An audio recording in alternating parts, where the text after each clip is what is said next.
Well, it'll be simple. I'm just, so proud of these guys, these four guys sitting here, and all their teammates. They hung together all year and certainly got to this postseason. And it's just amazing what a group of guys that stay together and play for each other and pick each other up and don't give up can accomplish. And certainly we're very, very proud of this championship and feel very, very fortunate. And I said it out on the field.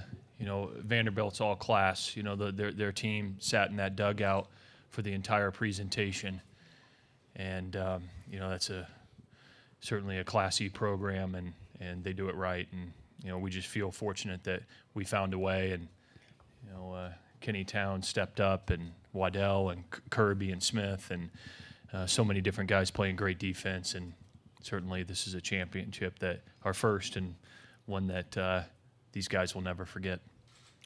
We'll open the floor to questions with Don. Don Bowen, Omaha Sun-Times. Brandon, when after the first inning, Vanderbilt knocks you for 2 runs, what did you do to kind of settle down? What did you do to get yourself back into that groove? It's just a matter of, taking a breath, getting your mind right, kind of simplifying things. I knew what I had to do, so it's a matter of going out there and executing.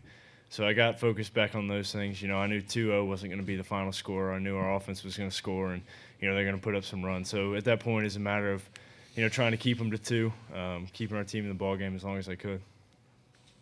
Kendall Rogers, D1 Baseball. Brian, kind of going off the question about Brandon, I guess what was kind of going through your mind in that first inning, and as you watched Brandon, kind of like Hazley last night, just go inning after inning with the zeros, just assess his performance and talk about that. Well, first of all, coming in this game, I knew that we'd get his best.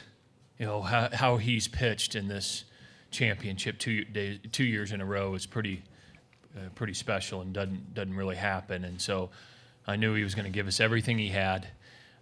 Certainly the first inning, you could tell that he was up in the zone, and they did a nice job of executing and getting the hits that it took to score a couple runs. And he made an adjustment. He made an adjustment immediately in the second inning to get the ball down in the zone, and he went back to doing what he's done since he's been here, and changing speeds and locating the ball. And I was just amazed that he was able to give us 7 innings. And but that was it. He had done his job. He had done everything that he can do, and certainly he'll go down as one of the great ones that's ever pitched in this program, and as big a game pitcher as you get.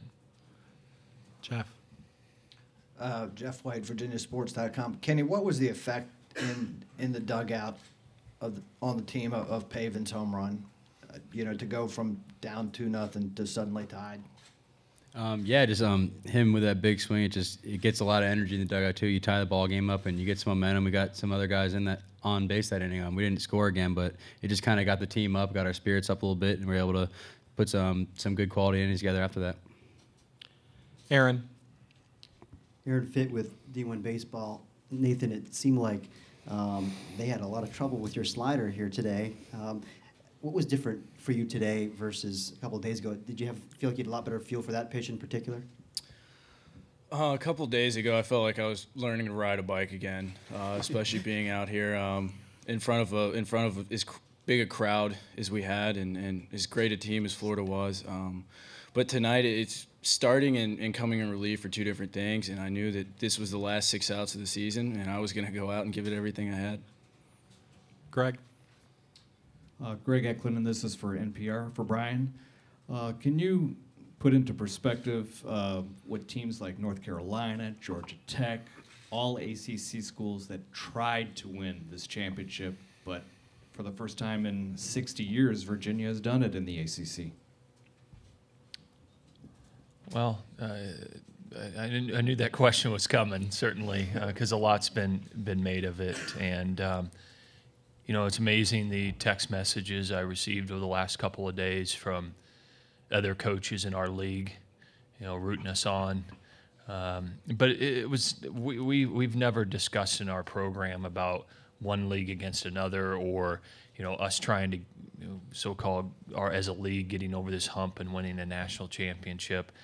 There's great programs in our league. You mentioned a couple, and there's many, many more that have been here and been in this position and could have very easily done what we did. And there'll be many more, after us. And our conference is a year in and year out is an outstanding conference with great coaches and great players and committed administrations. And, I think you'll see more teams up here out of our league sitting on here with a national championship trophy. And, I'm proud that we did it. Eric. Eric Sorensen, College Baseball Today, D1Baseball.com, and ESPN.com. Coach, this is for you. I remember seeing you pitch at Southwest Missouri State in 1992 and having the Harley T-shirt underneath your jersey and all that. Mm-hmm. Just thinking back to those days, did you ever dream that you would be coaching, or was that a goal of yours to win a national championship way back then? Did you think about coaching and what it would be like to be in where you're at now? Was that always kind of your dream? I wish I still had that T-shirt, but no. I'll tell you, I've been really, really fortunate to be around a couple of really great leaders and men, and I knew when I was in college, and I was around my college coach Jim Hendry, the coach at Creighton, and the impact that he made on me. I knew that this is what I wanted to do. Never thought of winning a national championship. Just thought of trying to put together the best program you can possibly put together and give guys like these guys sitting up here a great experience for them to be able to develop their talents and enjoy being around each other. And I never thought about winning a title. Never really got consumed with it, and just tried to do over the years to make the right decisions, by the players. But I knew in college that this is what I wanted to do, and that's because of Jim Hendry. Jim. Jim Schoner, Baseball America. Kenny, if you could just, what will you remember most about what this coaching staff has done for you guys this year, the way they've held you guys together through all these ups and downs? Just what stands out to you the most about what they did for this team? I mean, obviously they've done a lot for us this year, but the one thing that Coach O'Connor and the other coaches just kept preaching to us is you just got to grind through it. We had a lot of ups and downs, as you mentioned, during this year, but they didn't expect less out of us because of it. They always kept those expectations high on us, and just told us to grind it out. And I think going through those ups and downs, we're able to kind of become a tougher team and a more resilient team, and I think that showed for us in this postseason. And obviously, it started from the coaches kind of passing that down to us. Jeff. Pavin, the wind at this park has been dramatically different sometimes from day to day. The way it was blowing today, did you have a feeling when you got up that if you got a good piece of it, it might go out? No, I wasn't really thinking trying to hit a home run. I was just trying to get on base, try to extend the inning, try to keep the rally going. And when I hit it, I knew the wind was blowing out, and I was just like telling it to go. Jim. Jim Callis from MLB.com for Nathan. First, just a factual question. Were all 5 of your strikeouts on sliders? And then secondly, when you went out with the lat strain, did you ever fear that you might not be able to pitch again this season? And could you just describe the emotions you felt when you were first sidelined to, you come back and you close out the national championship game? I believe they were. I can't remember.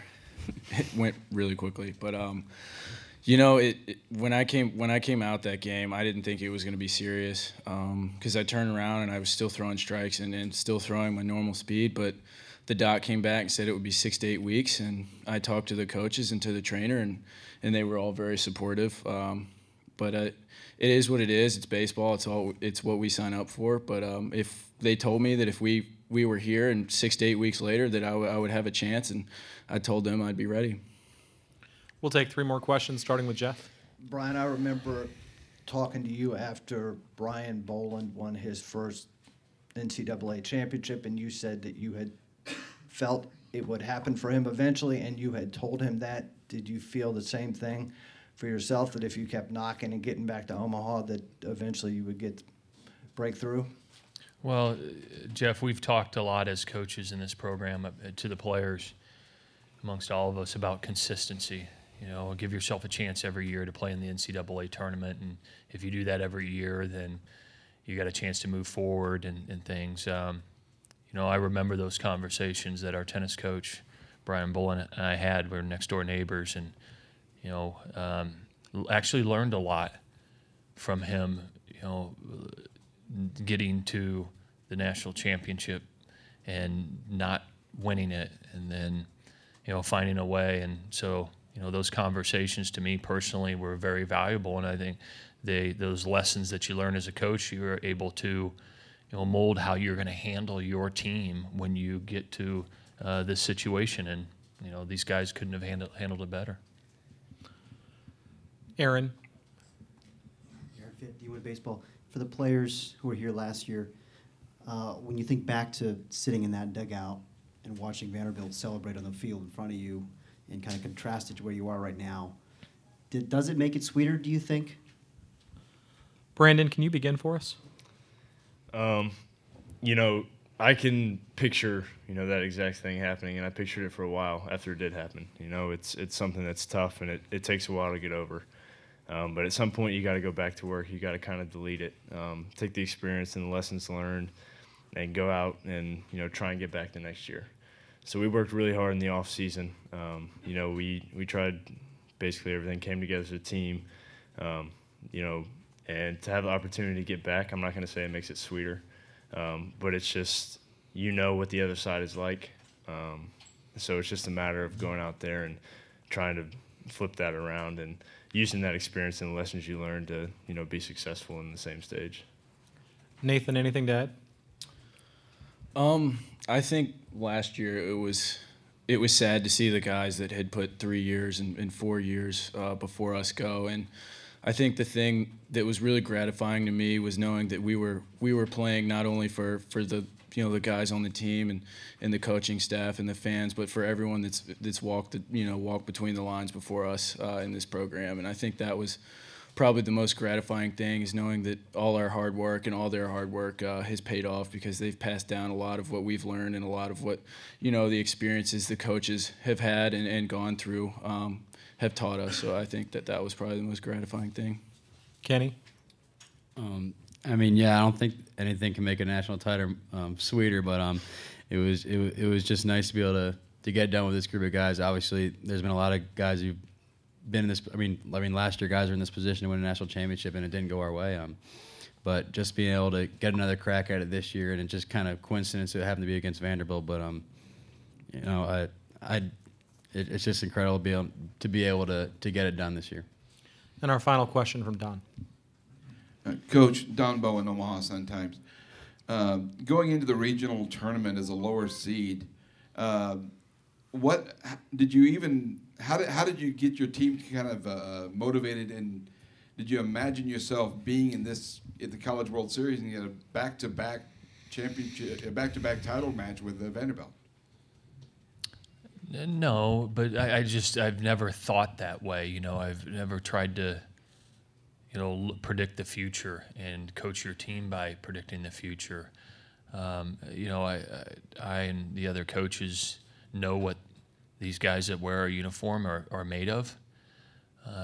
We were confident that they weren't going to go away and they weren't going to stop fighting. And, we certainly found a way to get ourselves in the NCAA tournament.